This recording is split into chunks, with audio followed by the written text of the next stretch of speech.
परिचय। हे, तुम्हें देखकर अच्छा लगा सबा। तुम मिस्र से कब लौटी? कल ही मनीषा। मैं बेसब्री से तुम्हारे लौटने का इंतजार कर रही थी। मुझे मिस्र के सभी पिरामिडों के बारे में बताओ ना सबा। मनीषा, पिरामिड बहुत बड़ी संरचनाएं हैं। उन्हें 2500 ईसा पूर्व में बनाया गया था। मेरे पास तुम्हारे लिए ये तस्वीर है। वाह, ये बहुत खूबसूरत है। इससे पता चलता है कि मिस्र के निवासी 2500 ईसा पूर्व के आसपास महान वास्तुकार तथा प्रसिद्ध भवन निर्माता थे। ये सच है मनीषा। एक और बात है, क्या ये तुम्हें त्रिविमीय आकारों का स्मरण नहीं कराते? ठीक उसी नाम से जिसका हमने गणित में अध्ययन किया था। तुम ठीक कह रही हो सबा। अब हम पिरामिड की विशेषताओं को कभी नहीं भूलेंगे। उद्देश्य। इस पाठ के अंत में आप निम्न करने में सक्षम हो जाएंगे। रेखाखंडों की लंबाई की तुलना करना, समकोण, ऋजुकोण, संपूर्ण कोण, न्यून कोण, अधिक कोण तथा प्रतिवर्ती कोणों की पहचान करना, कोणों को मापना, कोणों और भुजाओं के आधार पर त्रिभुजों का वर्गीकरण करना, चतुर्भुजों को श्रेणीबद्ध करना, बहुभुजों का नामकरण करना और त्रिविमीय यानी 3D आकारों को पहचानना। रेखाखंडों की तुलना। रेखाखंड एक रेखा का एक भाग होता है जिसके दो निश्चित अंत बिंदु होते हैं एवं इसीलिए मापा जा सकता है। रेखाखंडों की निम्न तरीकों से तुलना की जा सकती है: देखकर, अक्ष द्वारा और मापकर। आइए प्रत्येक विधि को विस्तार से देखते हैं। देखकर तुलना करना। दो रेखाखंडों PQ तथा RS को देखिए। दो रेखाखंडों में से कौन सा सबसे छोटा है? दोनों रेखाखंडों को देखिए। ये देखने से ही स्पष्ट है कि PQ RS से छोटा है। अक्ष द्वारा तुलना करना। दो रेखाखंडों MN तथा KL को देखिए। दो रेखाखंडों में से कौन सा सबसे बड़ा है? देखने से ये स्पष्ट नहीं होता है कि कौन सा सबसे बड़ा है। अतः अक्ष कागज यानी ट्रेसिंग पेपर पर KL का अक्ष खींचिए। इसे MN पर रखिए। अब ट्रेसिंग पेपर खींचे गए KL से MN का मिलान करने पर यह स्पष्ट है कि KL MN से छोटा है। इस प्रकार MN सबसे बड़ा रेखाखंड है। मापकर तुलना करना। दो रेखाखंडों AB तथा CD को देखिए। दो रेखाखंडों में से कौन सा सबसे लंबा है? आइए एक फुट्टे यानी रूलर की सहायता से दो रेखाखंडों को मापते हैं एवं कौन सा सबसे लंबा है इसका भी फैसला करते हैं। आइए रेखाखंडों को मापने के लिए सेंटीमीटर वाले भाग का प्रयोग करते हैं। रूलर को AB के नीचे इस तरह रखिए कि रूलर का एक हिस्सा ठीक A के नीचे हो। AB की लंबाई को चिन्हित कीजिए। ये 5 सेंटीमीटर है। CD के लिए इसी प्रक्रिया की पुनरावृत्ति कीजिए। CD की लंबाई 3 सेंटीमीटर है। अतः AB सबसे लंबा है। माप गलत भी हो सकती है यदि रूलर को सही नहीं रखा गया हो अथवा व्यक्ति गलत कोण से माप ले रहा हो। डिवाइडर का प्रयोग करना मापन का एक बेहतर तरीका है। डिवाइडर को ए बी पर इस तरह रखिए कि डिवाइडर की एक भुजा अंत बिंदु ए पर हो तथा दूसरी भुजा का अंत बिंदु बी पर हो। अब ए बी को मापिए। डिवाइडर को रूलर पर रखिए। ए बी की लंबाई को 5 सेंटीमीटर के रूप में लिखिए। अब इसी तरीके से सी डी को मापिए।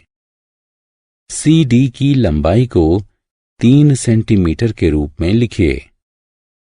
अतः ए बी सबसे लंबा है। समकोण, ऋजु कोण एवं संपूर्ण कोण। एक रिहायशी इलाके में 4 क्षेत्र ए, बी, सी और डी हैं। 4 क्षेत्र इस तरह स्थित हैं। राजीव क्षेत्र ए में रहता है और फिटनेस का दीवाना है। प्रतिदिन सुबह वो आवासीय परिसर और उसके आसपास जॉगिंग करता है। आइए अब हम उसके द्वारा उपयोग किए जाने वाले 2 मार्गों को देखते हैं। जॉगिंग करते हुए राजीव 3 भिन्न कोण बनाता है। वे हैं समकोण, ऋजु कोण और संपूर्ण कोण। आइए प्रत्येक कोण को अब विस्तार से देखते हैं। समकोण। आइए प्रथम मार्ग को देखते हैं जिस पर राजीव जॉगिंग करता है। वह क्षेत्र ए से क्षेत्र सी तक जॉगिंग करता है और बाईं ओर मुड़ता है। फिर क्षेत्र डी तक जॉगिंग करता है। तत्पश्चात पुनः बाईं ओर मुड़ जाता है। फिर क्षेत्र बी तक जॉगिंग करता है और एक बार पुनः बाईं ओर मुड़ जाता है एवं फिर क्षेत्र ए की ओर वापस जॉगिंग करता है। हर बार राजीव बाईं ओर मुड़ता है। वो 90 डिग्री का समकोण बनाता है। इस प्रकार एक पूरे चक्कर में वो 4 समकोण बनाता है। ऋजु कोण। आइए द्वितीय मार्ग को देखते हैं जिस पर राजीव जॉगिंग करता है। वह क्षेत्र ए से क्षेत्र सी तक जॉगिंग करता है और बाईं ओर मुड़ता है। फिर क्षेत्र डी तक जॉगिंग करता है। तत्पश्चात पुनः बाईं ओर मुड़ जाता है और क्षेत्र बी की ओर आधे रास्ते तक जॉगिंग करता है। एक बार पुनः बाईं ओर मुड़ जाता है। फिर क्षेत्र ए तक जॉगिंग करता है। जब राजीव क्षेत्र ए से क्षेत्र सी तक जॉगिंग करता है तो वो 2 समकोणों को कवर करता है। दूसरे शब्दों में वो 180 डिग्री का ऋजु कोण कवर करता है। इस जॉगिंग मार्ग में राजीव एक और ऋजु कोण कवर करता है। क्या आप इसकी पहचान कर सकते हैं? हाँ, जब वो क्षेत्र बी से ए क्षेत्र तक जॉगिंग करता है वो एक अन्य ऋजु कोण कवर करता है, संपूर्ण कोण। आइए प्रथम मार्ग को एक और बार देखते हैं जिस पर राजीव जॉगिंग करता है। वह क्षेत्र ए से सी, से डी, से बी तथा पुनः ए की ओर जॉगिंग करता है। एक एकल चक्कर में वो 4 समकोण बनाता है। दूसरे शब्दों में वो 360 डिग्री का एक संपूर्ण कोण बनाता है।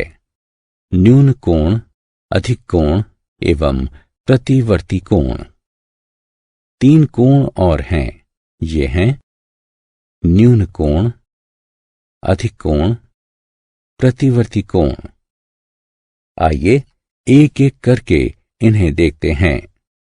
न्यून कोण। खुले हुए दरवाजे की इस तस्वीर को देखिए। क्या आप उस कोण की पहचान कर सकते हैं जो धरातल के साथ बनता है? जी हां, ये 90 डिग्री का है। अब धीरे धीरे दरवाजे को बंद कीजिए। क्या आप उस कोण की पहचान कर सकते हैं जो अब धरातल के साथ बनता है? आप सही हैं, ये 90 डिग्री से कम है। 90 डिग्री की माप से कम का कोण न्यून कोण कहलाता है। अधिक कोण। आइए उन पुनः खुले हुए दरवाजे की तस्वीर पर चलते हैं। आपको क्या लगता है कि क्या होगा यदि आप दरवाजे को दाईं तरफ धकेलते हैं? जी हां, कोण की माप 90 डिग्री से अधिक हो जाएगी। 90 डिग्री की माप से अधिक माप का कोण अधिक कोण कहलाता है। प्रतिवर्ती कोण। इस केक को देखिए। इसके 1/4 को काटा गया है। एक पूरा केक 360 डिग्री का एक संपूर्ण कोण बनाता है। केक का काटा गया 1/4 हिस्सा 90 डिग्री का कोण बनाता है। बचा हुआ केक 270 डिग्री का कोण बनाता है।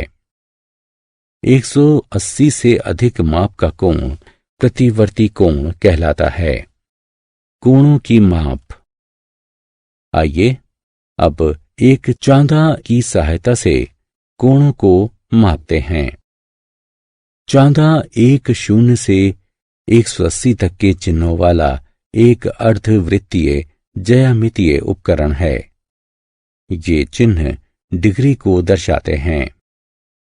बाहरी चिन्ह एक कोण को मापने के लिए प्रयोग किए जाते हैं, जिसके शीर्ष बाईं ओर बने होते हैं। भीतरी चिन्ह एक कोण को मापने के लिए प्रयोग किए जाते हैं, जिसके शीर्ष दाईं ओर बने होते हैं। चांदे की सहायता से कोण AOB को मापिए। चांदे को किरण OB पर रखिए। ये सुनिश्चित कीजिए कि चांदे के तल पर क्षैतिज रेखा OB से मेल खाती है और इसके मध्य बिंदु शीर्ष बिंदु O पर हैं। भीतरी चिन्हों की जांच कीजिए जो किरण OA से मेल खाते हैं। ये 60 है। अतः कोण AOB की माप 60 डिग्री है। चांदे की सहायता से कोण MON को मापिए। चांदे को किरण ON पर रखिए। यह सुनिश्चित कीजिए कि चांदे के तल पर क्षैतिज रेखा ON से मेल खाती है एवं इसके मध्य बिंदु शीर्ष बिंदु O पर हैं। किरण OM के साथ मेल खाने वाले बाहरी चिन्हों की जांच कीजिए। ये 120 है। अतः कोण MON की माप 120 डिग्री है। त्रिभुजों का वर्गीकरण। एक त्रिभुज 3 भुजाओं वाली एक बंद आकृति होती है। निम्नलिखित के आधार पर हम त्रिभुज का वर्गीकरण कर सकते हैं। भुजाएं और कोण।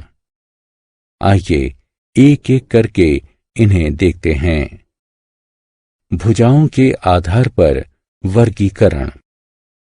त्रिभुजों को उनकी भुजाओं के आधार पर निम्नलिखित वर्गों में वर्गीकृत किया जा सकता है। समबाहु त्रिभुज, समद्विबाहु त्रिभुज और विषमबाहु त्रिभुज। त्रिभुज जिसकी तीनों भुजाएं बराबर हों समबाहु त्रिभुज कहलाता है।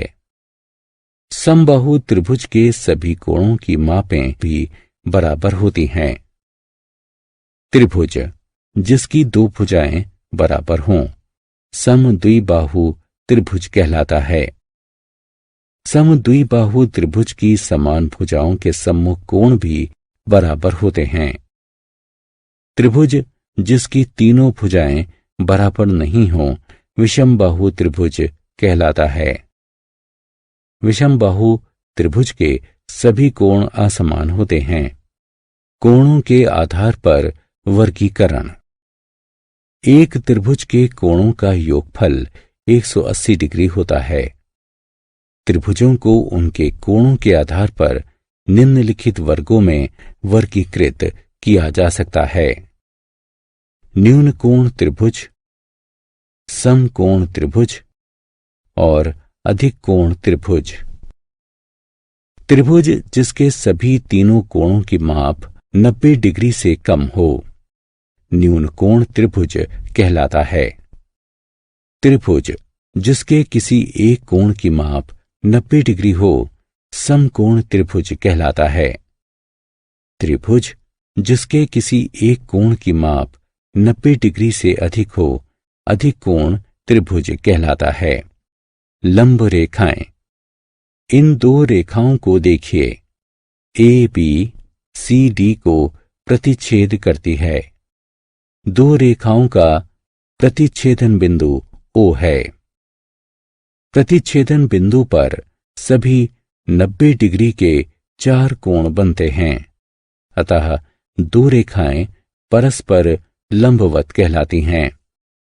यदि O सी डी का भी मध्य बिंदु हो तब ए बी सी डी को समद्विभाजित करता है, क्योंकि ये सी डी को दो समान भागों में विभक्त करता है। इस प्रकार की रेखा जो एक अन्य रेखा को समकोण पर प्रतिच्छेद करती है तथा उसे दो बराबर हिस्सों में विभक्त करती है, उस रेखा का लंब समद्विभाजक कहलाता है। चतुर्भुजों का वर्गीकरण। चतुर्भुज एक 4 भुजाओं वाला बहुभुज है। चतुर्भुजों को निम्न प्रकार से वर्गीकृत किया गया है। आयत, वर्ग, समानांतर चतुर्भुज, समचतुर्भुज, समलंब चतुर्भुज। आइए प्रत्येक के गुणों को जानते हैं। आयत। एक आयत एक चतुर्भुज होता है जिसकी सम्मुख भुजा बराबर तथा समानांतर होती हैं।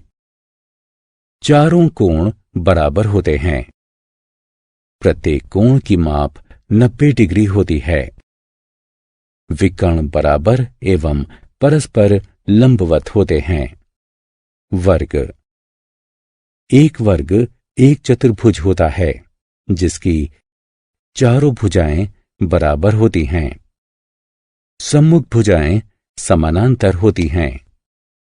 चारों कोण बराबर होते हैं। प्रत्येक कोण की माप 90 डिग्री की होती है। विकर्ण बराबर एवं परस्पर लंबवत होते हैं।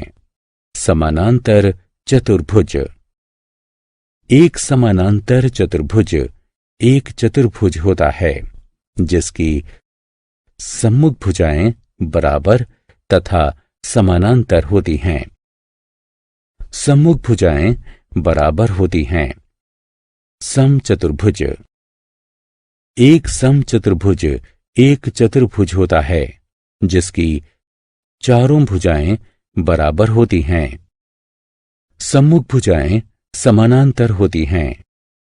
सम्मुख कोण बराबर होते हैं। विकर्ण परस्पर लंबवत होते हैं।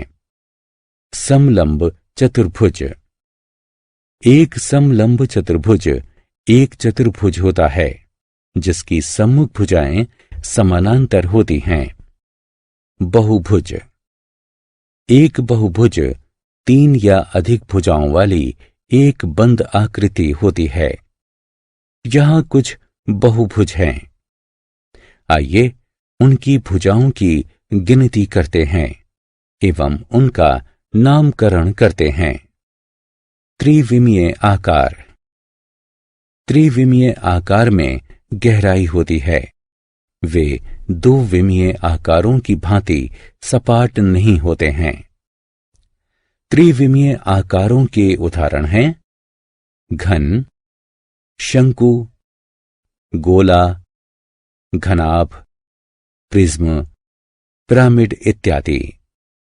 एक त्रिविमीय आकार की सपाट सतह को उसकी फलक के रूप में जाना जाता है। वह बिंदु जहां दो फलकें मिलती हैं किनारे कहलाते हैं। वह बिंदु जहां दो किनारे मिलते हैं शीर्ष कहलाते हैं।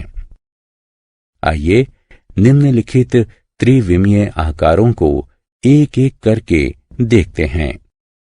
घन और घनाभ, त्रिकोणीय प्रिज्म, वर्गाकार पिरामिड। घन और घनाभ। एक घन या घनाभ में 6 फलकें होती हैं, 12 किनारे होते हैं, 8 शीर्ष होते हैं। एक घन के उदाहरण में सभी 6 फलक वर्ग होते हैं, जबकि घनाभ के उदाहरण में ये आयत होते हैं। एक घन का उदाहरण एक पासा है। एक घनाभ का उदाहरण एक पुस्तक है। त्रिकोणीय प्रिज्म। एक त्रिकोणीय प्रिज्म में 2 त्रिकोणीय फलकें होती हैं, 3 आयताकार फलकें होती हैं, 9 किनारे होते हैं, 6 शीर्ष होते हैं। एक त्रिकोणीय प्रिज्म का उदाहरण एक तंबू है। वर्गाकार पिरामिड।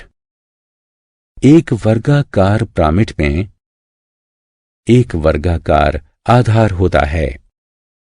एक वर्गाकार और 4 त्रिकोणीय फलकें होती हैं, 8 किनारे होते हैं और 5 शीर्ष होते हैं।